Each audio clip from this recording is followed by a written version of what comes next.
Yo, welcome to the channel. Today we have an SHF Blue Super Saiyan Goku. Now I haven't watched the Dragon Ball at all, I just like the character, so I don't really know the context of the Blue Super Saiyan, but he still is a good looking figure. So today we're going to review it and go over it.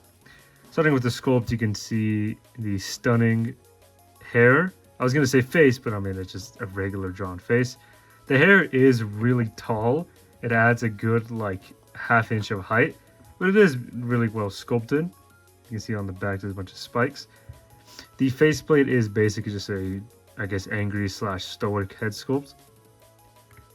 Now the head is seamless. Well, it seems seamless at first, but this front part can come off. Oh, the entire face came off. I didn't mean for that to happen. But the front piece of the hair can come off so that you can switch out the faceplates.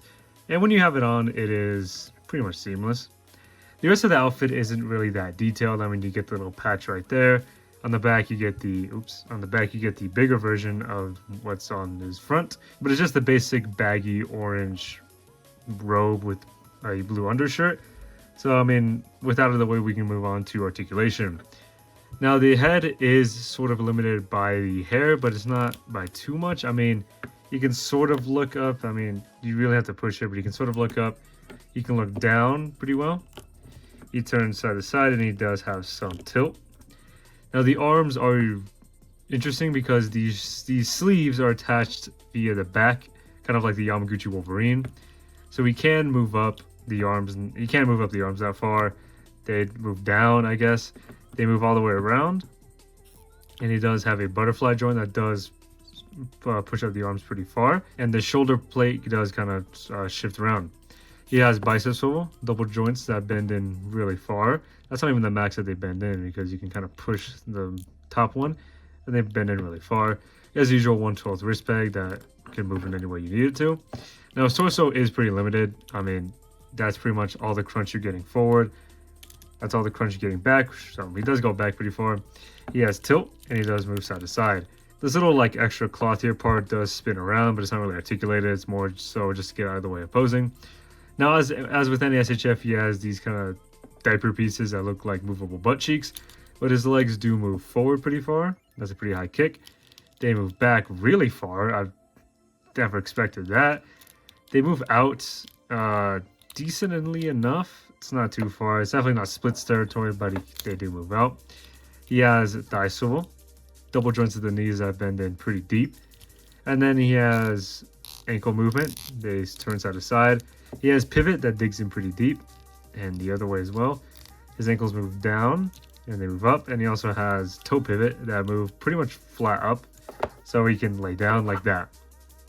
So in terms of posing, I do think it's possible. It's just with the upper torso being a bit limited, you just have to be creative with your posing, but I mean, you can still get him in Goku poses, I guess. I don't really know any Goku poses other than like the obvious ones, but I mean, he still poses well.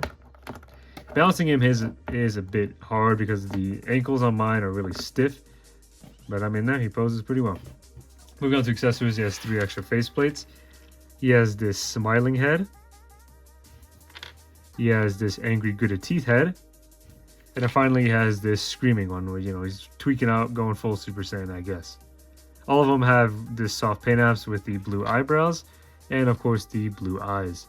So out of these, my favorite is probably going to be the screaming one, but these are still really good. I don't think it focused, but there it is. He comes with a lot of hands. He comes with these gripping ones slash balling to a fist. I don't know. These hands just exist. I guess they're kind of like balling into fists, but I mean, there's that. He has these splayed out hands for action poses or his what's it called? His blast effect. I'm stuttering today. Excuse me. And then finally, as these are probably my favorite hands. These like gripping, angry hands. These do look really cool. And then he has a right pointing hand slash his teleport move, as I was informed by my friend. So there's that. Moving on to size comparisons. Let me straighten them up real quick. So moving on to size comparisons, here he is compared to a Mezco Punisher. Here is compared to a Mayfak Spider-Man. Ignore the weird stance I had him posed. I'm just trying to get him to balance right now. I guess that's as well as he's going to do it. So being an SHF, Goku is a bit small, but I mean, he still fits in, I think. So here he is compared to another anime figure I have. Oh, his leg just fell. So here he is compared to an SHF Monkey D. Luffy. Excuse me, Monkey D. Luffy. His legs is loose. His legs are loose. So there's that. You can see Goku is slightly taller than Goofy. Luffy! Jeez, I cannot even say his name right. So excuse that. And then finally here he is just compared to a basic Marvel Legends. This is a Marvel Legends Agent Venom. So you can see the point of this is to show that... I'm going to have to hold him.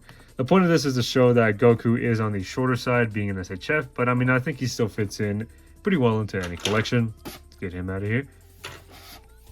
So yeah, I mean, overall, I got this figure for about 30 bucks at Target. I do like how Target has just kind of those budget SHFs. He is pretty cool. I kind of wish I got a Vegeta along to go with him, but I'm happy with this Goku. I think he fits in my collection, just, you know, being posed there, flying, punching, whatever he's doing. So in terms of would I recommend this figure, I think I'd recommend it. Of course, if you love Dragon Ball, you're going to love this figure. He is a budget Goku because I do know there are rare ones that exist, or at least expensive ones.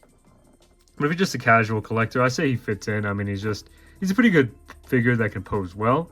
So yeah, that's everything. This is a shorter review, but yeah, we're this close to 200 subscribers, so thank you for that support. But anyway, God bless, stay safe, peace out.